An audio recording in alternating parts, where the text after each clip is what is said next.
सेवा, समर्पण, संगठन और अप्रतिम अनुशासन ये जिसकी पहचान रही है, ऐसा राष्ट्रीय स्वयंसेवक संघ दुनिया का ये सबसे बड़ा एनजीओ है। एक प्रकार से 100 साल का उसका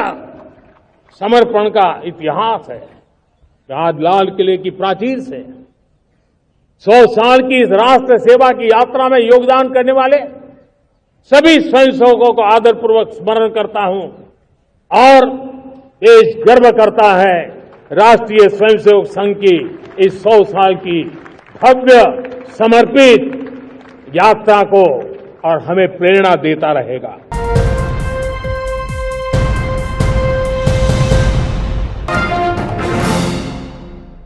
प्रधानमंत्री का आज का 15 अगस्त के दिन लाल किले की फसील से 11 साल में पहली बार आरएसएस को लेकर जो भाषण दिया है, उसकी कुछ लाइनें आपने अभी सुनी, तो ये यूं ही नहीं दिया गया है। वोट चोरी का मामला, किस तरह से लोकतंत्र की हत्या की जा रही है, किस तरह से चुनाव आयोग भारतीय जनता पार्टी के लिए काम कर रहा है, यह पूरी तरह से अब एक्सपोज हो गया है और यह बात अब आम जन तक पहुंच गई है। पिछले एक हफ्ते में इस तरह की कई घटनाएं ऐसी घटी हैं, चाहे वो राहुल गांधी का वो खुलासा हो, एक विधानसभा का जो उन्होंने आंकड़ा दिया है और 1 लाख से ज्यादा जो फर्जी वोटर्स का पूरा आंकड़ा लेकर के वो सामने आए हैं और ये कह रहे हैं कि कुछ ही दिनों में एक और बड़ा ब्लास्ट करने जा रहे हैं, जिससे पूरी तरह से ऐसा ब्लास्ट होगा जैसे परमाणु बम से ब्लास्ट होता है। और कल सुप्रीम कोर्ट में पहली बड़ी जीत कहा जा सकता है उन सोशल एक्टिविस्ट के लिए जिन्होंने वोटबंदी को लेकर के आवाज उठाई थी और जिन्होंने इसको संविधान के खिलाफ बताया था और एक बड़ी साजिश करार दिया था। अगर इसमें भारतीय जनता पार्टी कामयाब हो जाती चुनाव आयोग का इस्तेमाल करके, तो फिर इसको पूरे देश में लागू किया जाता और खास तौर से जो एंटी बीजेपी वोटर्स हैं उनको हटा दिया जाता, चाहे वो मुसलमान होते, चाहे वो दलित होते, चाहे वो ओबीसी होते या किसी भी धर्म से जुड़े हुए होते, उनको इस वोटिंग लिस्ट से हटा दिया जाता। जैसा कि बिहार में ये पूरी साजिश रच ली गई थी, 65 लाख वोटर्स को हटा दिया गया और उसके साथ ही जिस तरह से चुनाव आयोग ने ये कहा कि हम उसकी लिस्ट अवेलेबल नहीं कराएंगे, ना ही हम कारण बताएंगे। अब इन दो मामलों को लेकर जिस तरह से सुप्रीम कोर्ट में जीत हुई है और भारतीय जनता पार्टी को एक बड़ा झटका लगा है और यह बात पूरी तरह से स्पष्ट है कि इस बार प्रधानमंत्री नरेंद्र मोदी प्रधानमंत्री नहीं बन सकते थे अगर ईवीएम में गड़बड़ी नहीं की गई होती। और उसकी मिसालें आपने अभी देखा 2 दिन पहले, एक जिस तरह से मामला सामने आया और सुप्रीम कोर्ट में जब वोटों की गिनती की गई, 2022 का एक मामला है हरियाणा का, तो जब गिनती की गई जो कैंडिडेट हारा हुआ घोषित किया गया था उसके वोट ज़्यादा पाए गए ईवीएम मशीन में और जिसको जीता हुआ डिक्लेयर किया गया था उसके वोट कम थे, वो हारा हुआ था। तो इससे आप अंदाज़ा लगा सकते हैं कि किस तरह से ईवीएम और इस तरह की साजिशें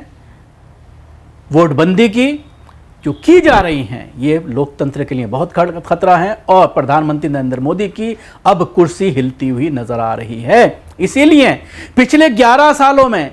एक भी बार मोदी ने इस तरह से खुल करके लाल किले की फसील से 15 अगस्त के अपने भाषण में जिस तरह से संघ का गुणगान किया है, उस संघ का गुणगान किया है जो 15 अगस्त और 26 जनवरी पर अपने मुख्यालय के ऊपर झंडा फहराना एक जुर्म समझता था और अगर किसी ने झंडा फहरा दिया तो उसके खिलाफ एक्शन की बात कही जाती थी और यह कहा जाता था कि हमारा झंडा सिर्फ भगवा है। वो तो भला मानिए सोशल मीडिया का कि सोशल मीडिया में इस मुद्दे को बार बार लगातार उठाने के बाद आज आरएसएस को मजबूर होना पड़ा है कि वो अब झंडा कुशाई भी करती है, अपने मुख्यालय पर झंडा भी लगाती है और ये एक बड़ा पॉजिटिव साइन है सोशल मीडिया का कि किस तरह से उसने मजबूर किया है आरएसएस को। लेकिन सवाल ये खड़ा होता है, क्या आरएसएस वो संघ के लोग जिन्होंने महात्मा गांधी की हत्या की थी, नाथूराम गोडसे किस संगठन का सदस्य था, सरदार पटेल ने किस संगठन पर बैन लगाया था, यह एक बड़ा सवाल है। 2 बार आरएसएस पर बैन क्यों लगा? अगर उसका इतना बड़ा योगदान है देश में को आगे बढ़ाने में, तो फिर उस पर 2 बार बैन क्यों लगा? ये एक बड़ा सवाल है। और वो भी सरदार पटेल, जिसको ये मानते हैं, अपना गुरु मानते हैं संघ के लोग, आरएसएस के लोग, बीजेपी के लोग, सरदार पटेल के जरिए ही इस पर पाबंदी लगाई गई थी। लेकिन प्रधानमंत्री नरेंद्र मोदी या तो इतिहास भूल गए हैं, या फिर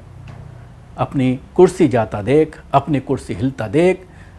वोट की जो पूरी राजनीति चल रही है उसको एक्सपोज जो किया गया है, जिस तरह से तमाम सियासी नेताओं के ज़रिए, सोशल